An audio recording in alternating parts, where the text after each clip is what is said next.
भगवान शिव के लिंग एवं साकार विग्रह की पूजा का रहस्य तथा महत्व का वर्णन। सूत जी कहते हैं, शौनक, जो श्रवण, कीर्तन और मनन इन तीनों साधनों को अनुष्ठान में समर्थ न हो, वह भगवान शंकर के लिंग एवं मूर्ति के स्थापना करके नित्य उसकी पूजा करे तो संसार सागर से पार हो सकता है। वंचना अथवा छल न हो करते हुए अपनी शक्ति के अनुसार धनराशि ले जाए और उसे शिवलिंग अथवा शिव मूर्ति के सेवा के लिए अर्पित कर दे।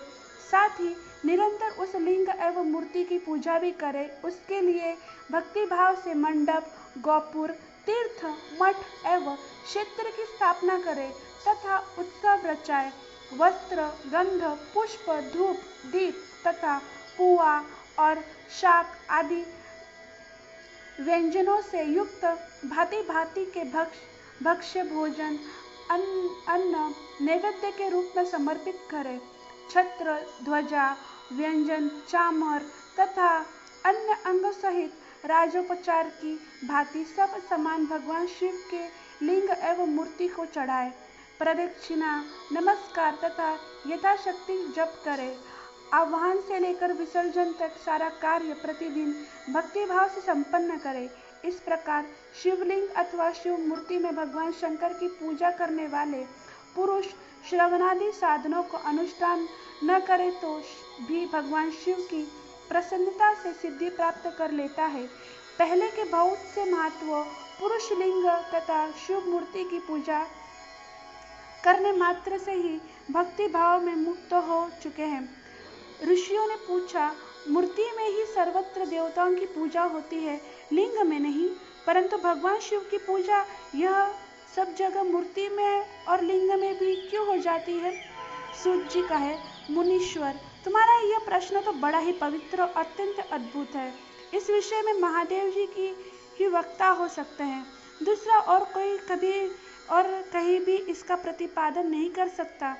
इस प्रश्न के समाधान के लिए भगवान शिव ने जो कुछ कहा है और उसे मैंने गुरु जी के मुख से जिस प्रकार सुना है उसी प्रकार क्रमश वर्णन करूंगा। एकमात्र भगवान शिव ही ब्रह्म रूप होने के कारण निष्कल निराकार कहे गए हैं। रूपवान होने के कारण उन्हें सकल भी कहा गया है, इसलिए वे सकल और निष्कल दोनों हैं। शिव के निष्कल निराकार होने का कारण है उनकी पूजा का आधारभूत लिंग भी निराकार ही प्राप्त हुआ है, अर्थात शिवलिंग शिव के निराकार स्वरूप का ही प्रतीक है। इस तरह शिव के सकल या साकार होने का कारण उनकी पूजा का आधारभूत विग्रह साकार प्राप्त होता है, अर्थात शिव का साकार विग्रह उनके साकार स्वरूप का प्रतीक होता है।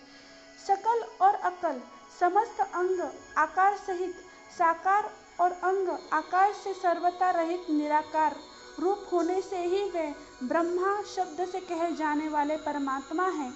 यही कारण है कि सब लोग लिंग निराकार और मूर्ति साकार दोनों में ही सदा भगवान शिव की पूजा करते हैं। शिव से भिन्न जो दूसरे देवता हैं वे साक्षात ब्रह्मा नहीं हैं, इसलिए कभी भी उनके लिए निराकार लिंग नहीं उपलब्ध होता है। पूर्व काल में बुद्धिमान ब्रह्मपुत्र संत कुमार मुनि ने मंदराचल पर नंदिकेश्वर से इसी प्रकार का प्रश्न किया था।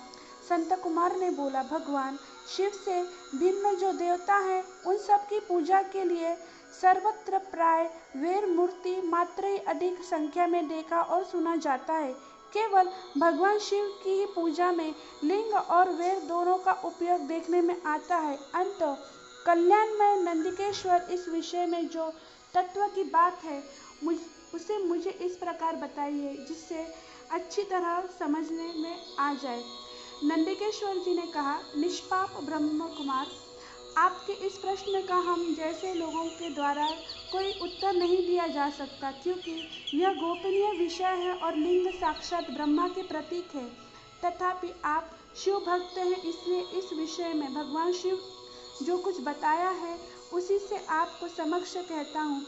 भगवान शिव ब्रह्म स्वरूप और निष्कल निराकार है, इसलिए उनकी पूजा निष्कल लिंग का उपयोग होता है।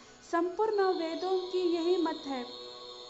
संत कुमार बोले, महाभाग योगींद्र, आपके भगवान शिव तथा दूसरे देवताओं की पूजा में लिंग और वैर के प्रचार का जो रहस्य विभाग पूर्वक बताया है वह यथार्थ है। इसलिए लिंग और वैर की आदि उत्पत्ति का जो उत्तम वृत्तांत है उसी से मैं इस समय सुनना चाहता हूँ। लिंग के प्राकट्य का रहस्य सूचित करने वाला प्रसंग मुझे सुनवाइए।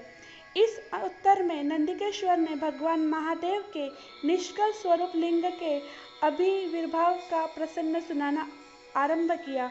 उन्होंने ब्रह्मा तथा विष्णु के विवाद, देवताओं का व्याकुलता एवं चिंता, देवताओं की दिव्य कैलाश शिखर पर गमन, उनके द्वारा चंद्रशेखर महादेव का स्तवन, देवताओं से प्रेरित हुए महादेव जी का ब्रह्मा और विष्णु के विवाद में स्थल में आगमन तथा दोनों के बीच में निष्कल आदि अनंत रहित भीषण अग्निस्तंभ के रूप में उनका आविर्भाव आदि प्रसंगों की कथा कही। तदअंतर श्री ब्रह्मा और विष्णु दोनों के द्वारा उस ज्योतिमय स्तंभ की ऊंचाई और गहराई, कथा लेने की चेष्टा एवं केतकी पुष्प के शाप, वरदान आदि के प्रसंग भी सुनाए। हर हर महादेव। ओम नमः शिवाय।